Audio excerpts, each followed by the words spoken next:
Apple just announced all their goodies coming out for this fall, and I can't wait to share some of my thoughts with you. I'm going to go down the list of basically the things that stuck out to me as the event was being played. I was taking notes. I'm like, that's cool.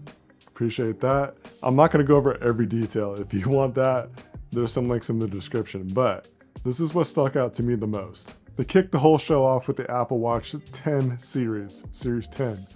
Should get that right. But anyways, it's the new X, all that kind of fun stuff. Remember when the iPhone 10 came out in the Skip series? They didn't do that with the Apple Watch this time though. But some of the things that really stuck out to me was, I guess, the new design. They said it's completely redone, but it's really not. But anyways, it is thinner, and that's really kind of cool. It's not going to feel like anything's on your wrist at all. But the thing that stood out to me the most was the viewing angle. So they developed a way to where, you know how you kind of just want to glance down at your watch and not really go full into your face, kind of like in front of it. You're going to be able to just look at it at a glance. And so it's got a 40% better viewing angle than what you had before. Because of the smaller design, some other things had to shrink too, which was the speaker. However, the speaker was developed in a way that it's going to sound really good, and you can actually play music and media through that speaker. That's actually pretty cool, because if you don't want to use your AirPods, if you don't want to use your phone or any other kind of speaker, you have that on your wrist now. I mean, that was kind of it. That was the things that stood out to me. Lots more information, lots of cool features, functionality, just the different health aspects about the whole watch experience. It is pretty fascinating. The things that they're developing into, all the technology that can help keep people safe, that actually means a lot. I'll get to that in a second. I don't upgrade my watch that much. It really I jump generations. I kind of haven't really seen that many big differences to make a jump between each watch. So I finally got on board with the Apple Watch Ultra series last year with the Ultra Watch 2. And I will say that I felt like I missed out on the first generation. I love this watch. The Apple Watch Ultra 2 is fantastic. But I did say the only way that I'm going to upgrade to a new Apple Watch Ultra, like if they came out with a 3, was if they changed the color and added black. And sure enough, they added black, so put my order in already. It's actually causing me to think about what color iPhone I want. Normally I get white. Sometimes I do a different color if it looks really good, like the blues and greens that we've seen in the past. But with the Pro models, it's like white, a gold, and then a different kind of gold and black. But I'm thinking about going with the black color this time just because it would match the Apple Watch Ultra 2 color that I'm getting. AirPods have been refreshed. You can get a smaller case, and it still charges up pretty fast, and you get a lot of battery power from that. One of the things that really stood out to me though is the way that you can answer calls now. And I wasn't really thinking about this until I started recording this video, was there's this new gesture to where you could decline calls if you want by shaking your head no. I can imagine being in public, being in a conversation with someone, or just around, I don't know, around people, and you're just gonna see a bunch of head nods going on, and no one's gonna know what they're saying yes or no to, except for the person that's listening to the notification coming through.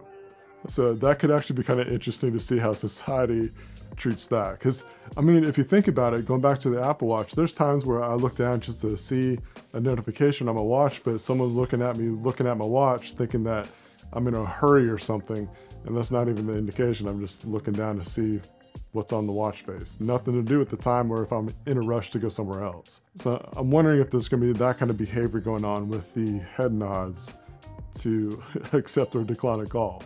The regular AirPods got the biggest upgrade this time. You just about have the same features as you do with the Pro, you just don't have the same kind of ear tips. That's really like the best way to summarize this whole thing about the AirPods. You're getting active noise cancellation, transparency mode, conversational awareness, wireless charging. I mean, kind of makes you wonder if you should get the Pros or not. The only thing to be concerned about with the AirPods Max is that it now has USB-C. I'm very thankful for that. And that's it. All right, now the Pros do have some more benefits that were added that I guess the other ones aren't getting. There's a list of health benefits, but the one that stood out to me the most was being able to get basically a hearing test. And it's going to detect if you have loss of hearing.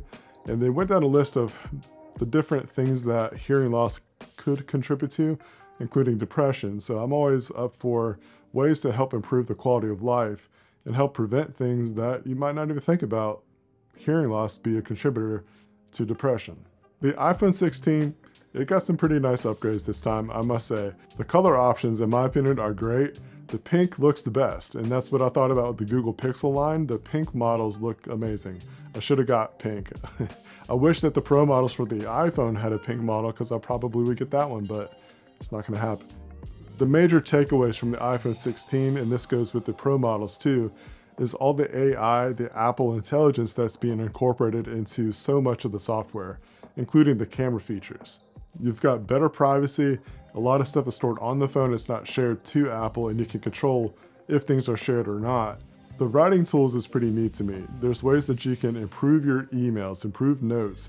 You can quickly put down your thoughts and then refine them later, along with getting things proofread. So I know we're all in a hurry. It's hard to get messages out. There's a ton of emails that come through my inbox every day. So being able to get the thoughts out there and then actually pay attention to conversations and then refine those conversations later for paper trails is so practical to me. Image searches within your messages, within the Photos app, you can do a lot of different searches. So that way, if you wanted to suggest finding a certain item and then send all those items to a particular person in messages, you can do that. I think there was an example about red dress, and it collected all those images, then you can send it to that person. And then the other cool thing with the video side of stuff is you can describe something that happened in a video and then get that section and do what you want with it. The email's previewed. Like normally in the past, you've seen the first couple lines of an email, but now it's gonna summarize that for you. That's awesome.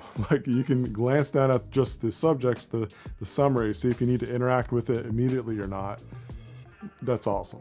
The voice assistant, you can now type to instead of using your voice. Not every time you want to say something out loud that you're trying to search or get Siri help from. It's hard to make these kind of videos and then not activate the voice assistant. Camera control has my attention. There's a lot of neat things. I thought it was just gonna be a button on the phone that you just press to activate the camera or take a quick photo or video, but there's way more to it. There's gestures to where you can adjust the zoom. You can double click and get to more features to adjust things like your exposure or aperture. So very practical to where you don't have to finagle your way around a screen to make all those adjustments. You have a lot of that literally at just one fingertip. iPhone 16 Pro, this is where it stands out from the other models. Meeting notes. It can transcribe, it can summarize, it can do a lot of stuff that I actually have a video about a device that you would stick on the back of the phone and do all these features now. So those are practically obsolete. Very bad timing to get that kind of stuff because you have all these things built right into your phone now. Photographers, you can ask for an edit and apply that to the other photos, which is going to help make a, I guess, more seamless workflow if you're a mobile editor. And if you're looking for inspiration, you can ask the AI to help set up a whole scene and be able to create a really cool image for the kind of stuff that you're going after as a photographer. I use Apple Log all the time. It's one of my favorite things to use for unboxing videos, for simple things I don't want to bring out my big camera for, but I can just attach an SSD to the phone and record and log. But now we're also getting 4K 120 frames per second. That's insanely good quality that you can slow down. 120 frames per second is amazing, and now it's in 4K. There's so many cameras that can't do that right now. Like very expensive cameras can't do that right now. The last thing I want to touch on is the audio features. And if you're a sound audiophile, musician, there's some really cool stuff that you can do with this. One of the examples that they used was this girl, she was trying to record her voice, record her singing to a track. It was a guitar track, so she was basically singing to the phone while the guitar track was playing alongside of it. But what's neat about it is you can isolate the vocals and the instrument or mix how you want. So it's really neat to be able to, stay on tune, stay on track with the track, and then back up and hear what you sound like, and then add it back and mix it how you need it to, all with your phone. On the video and audio side of things, there's these different modes that you can apply, which is amazing because you got like the cinematic experience going on, but audio is key.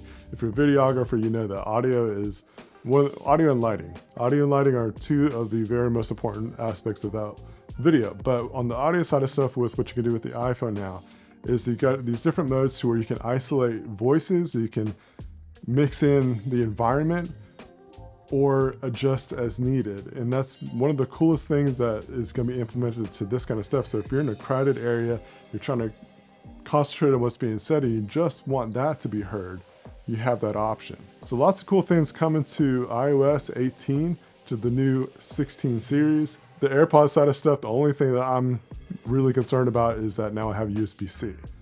One less thing that I have to use the Lightning connection for. All right, what are your favorite things? What are the things that stuck out to you the most? What are you looking forward to using the most? Let me know down in the comments, and I'll catch you next video. Stay tuned for more videos like this. Lots more coverage coming with the new iPhones and other devices. Lots of stuff going on this month. All right, have a good one.